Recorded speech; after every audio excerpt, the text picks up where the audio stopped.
Yung hikidashimasu at oroshimasu, minasan, pwede natin gamitin yan sa pag-withdraw sa pera. But meron silang pagkakaiba pa rin sa ibang mga bagay. Si oroshimasu kasi in general siyang gamitin. Siya yung pang-araw-araw na ginagamit. Bukod sa pag-withdraw sa pera, minasan, pwede rin siya sa pagbaba ng mga bagay.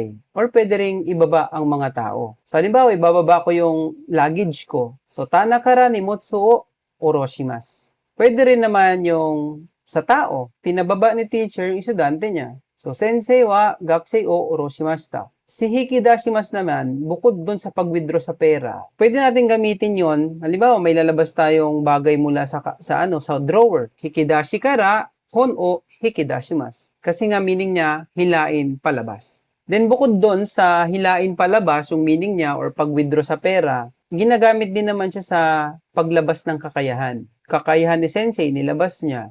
Sensei no chikara o hikidashimashita.